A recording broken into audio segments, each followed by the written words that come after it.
Hi everyone, how you doing?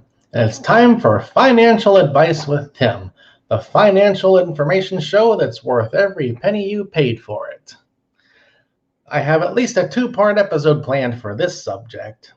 In part one, we're going to talk about some stupid things I've seen people do, and I might have even done a little bit of it myself. In part two, we're going to deal with bill collectors and how do you deal with them once you already have a problem. Anyhow, part one. I have to think about many years ago, back say to the early, very early 2000s and late 1990s. I didn't have anyone around that gave me good financial advice. I had to figure things out on my own, and a lot of it came the hard way. And what was the cause of all the problem? Simple. This. Money, the stuff that makes the world go round. As I've said in many of my episodes, and the Hardly Working Hard videos, I don't go to work. I go to work to make money. There's a difference. It's all about the Benjamins, or Jacksons in this case. Yeah. Anyhow. Oh, when you are broke, you have to do broke math. You have this many bills and this much paycheck, and everybody wants their share right now. Some of the broke math I had to do for many years. Okay, let's see. It's Sunday night. I don't get paid until Friday evening. I have to be able to at least drive to work and home again for 5 days. The car gets 17 miles a gallon. Gas is $1.50 a gallon. I have $22.11 total. How far can I drive? And that's not even allowing for things like, food, rent, utilities, all that sort of thing. Yeah, it's not fun to have to learn like that, but once you've lived that life and you've learned how to handle it and deal with it, I'm kind of grateful for the experience, as crazy as that may sound. Because now that I'm doing better and making more money on my own, and these kind of things aren't a problem anymore, you look back and say, wow, those were the hard times. Then you can appreciate the better times. So it's too easy. Way back then in the late 90s, early 2000s, it was too easy to get easy credit and loans for any little thing. I actually had a little bit of that myself. And the people writing the loan would make up things to put on for collateral.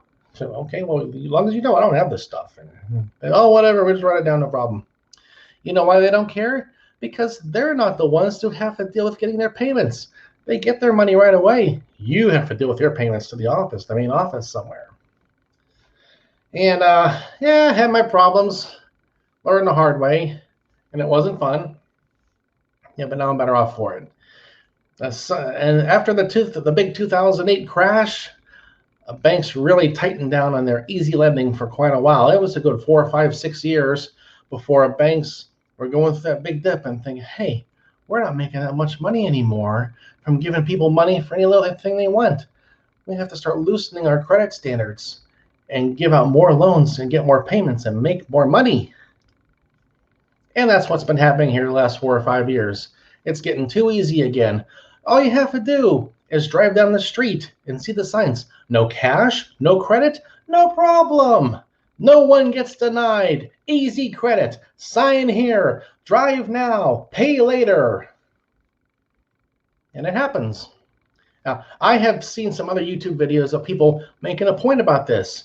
If you go to a upper middle class area, you don't see places like check cashing places and payday loan places, things like that, or car title loan places. They are all in the lower income areas where people have not made the right choices in life, have no financial intelligence, have no financial training, make poor choices. They think very short term without considering the long-term effects.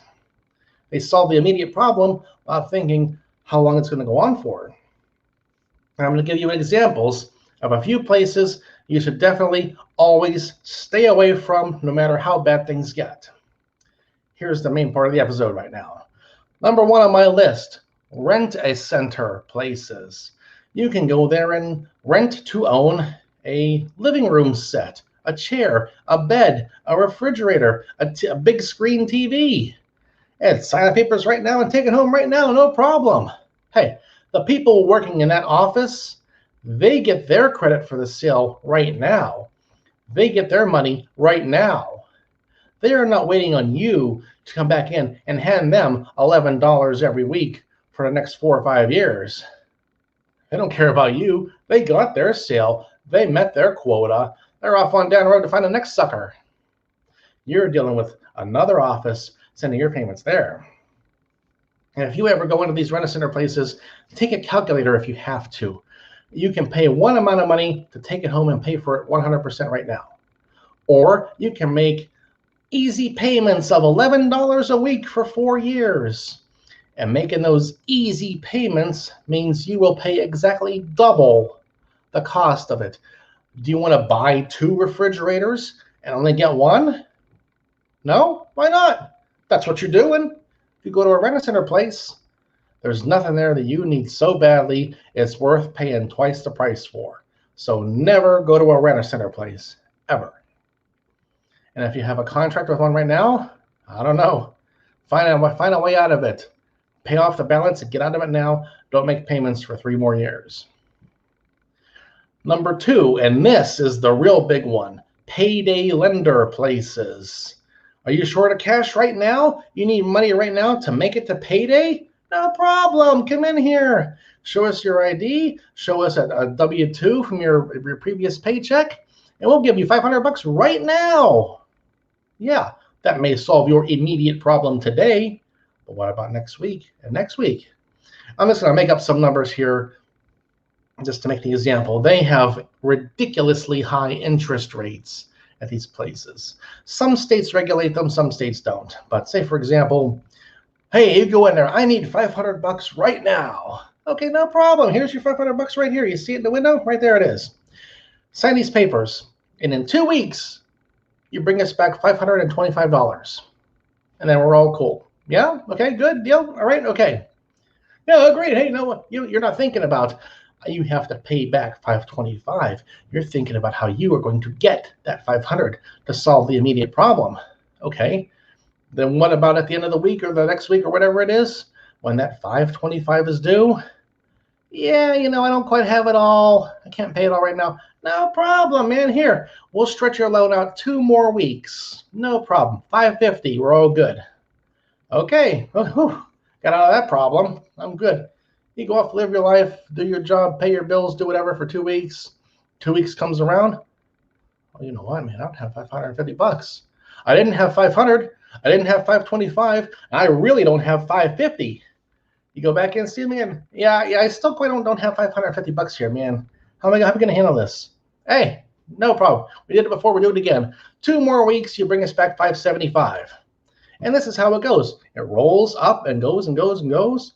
And before people know it, they're owing $700, $800, $900 they owe to pay back $500 they blew 3 months ago. And then you're really in a problem. So, payday loan places. Nothing is ever so bad that you need to use those places. I had hard times. I never went to one. I read the deal that they had. And I thought, yeah, well, this is not a good deal for me. So, no, not doing that. And now, part 3, a subset of payday loan places, car title loan places. You need $2,000? Hey, no problem. You got a title for your car? No problem. Here you go. Sign everything over. Now, they're going to get that car and their money eventually. But it's bad enough you don't have $500 to pay back the payday loan. Now you need $2,000 plus, say, maybe $100 in 2 weeks. And it builds up more and more just like that. Bigger money, bigger numbers, bigger problems. Then you end up, I can't pay this thing back at all. Whatever, just take the car. So now, how are you going to get to work? How are you going to go look for a job? How are you going to do anything? You're going to be taking a shoe leather express everywhere you go, walking 14 miles to work because you blew all your money with a car title loan and lost that. So these are just some of the things I've seen for a long time. And people just keep falling for it and falling for it. Obviously, because these places are still in business and they're making all kind of crazy money too off of people's lack of financial intelligence.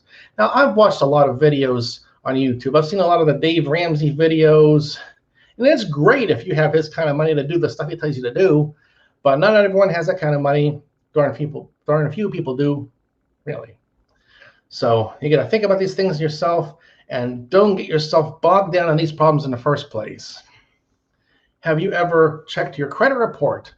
I've had a Credit Karma account for a long time, and it's not the end-all, be-all of everything because every place's credit scoring model is different. But get one, make yourself a Credit Karma account, and look at it, and you can compare over time how your score changes, how your bills get paid off, what they think you owe for different bills. Maybe it's a bill that was never your bill in the first place. And you can call in annual credit report, get your credit report once a year, and see what's listed on there. There may be a loan on there. Say maybe somebody bought a truck, and somehow it got on your credit report. So this isn't my bill. I never owned a truck. What's this? We got to get this off of here. And fix problems before they happen. Or best case, after they have happened, and now you see it, and okay, let's fix this. The one good thing is things will fall off your credit report after 7 years. So if there is a bill that never got paid and it's been in collections for years and there's no hope of paying this thing off ever, all you got to do is wait 7 years. It goes away and it's like it never existed. It's like you paid it. Don't ask me how I know about these things. But, I've had some experiences in life and not all of them are good. But there's things you learn from. So make your best choices, think ahead, plan ahead, and don't just dive into something without thinking. That is a problem I've seen amongst the kind of people who are most likely to be in these financial troubles. Let me give you an example. I talked to someone recently who had a washer and dryer in the basement of the house they were renting. The washing machine was hooked up and they were using it, but the dryer was not connected. It needed some parts to hook up the dryer with. And I asked them, how are you drying the clothes that you're washing? Oh, we put them in a car and take them down the street to the laundromat and dry them there. Oh, boy. Jeez. Kind of defeats the purpose of having a washing machine at home, doesn't it? How much money are you saving after you load up a ton of wet clothes in your car and haul them down the street, dripping all the way? And at a later time, they told me we were going to sell the dryer for $50. Okay, then you have no dryer. How are you going to dry your clothes? Eventually, you're going to want to have a dryer at home, right? You're going to spend a couple $100, maybe $400 or $500 to replace the dryer you already had that you threw away for $50. Who is this? Susanna Friddle. I used to be addicted to rent-a-centers. Yeah, the problem with rent-a-centers is they make it too easy. They don't want you to think about 4 years of paying $11 a week. They want you to think about $11 a week. Forget about the 4 years. No, look over here. Look over here at this part. See this over here? Ignore that over there. Here's 18 pages of contracts in fine print to sign. There's right here, here, here. Okay, good. Stamp, you're done. Take your couch and get out of here. Wow. I guess in some cases you can't blame people if they really need something and it's a real emergency and they have to handle it right now. Okay, there are situations like that. But you don't need a 65-inch TV. And you don't need to be paying twice the price of one for 4 years.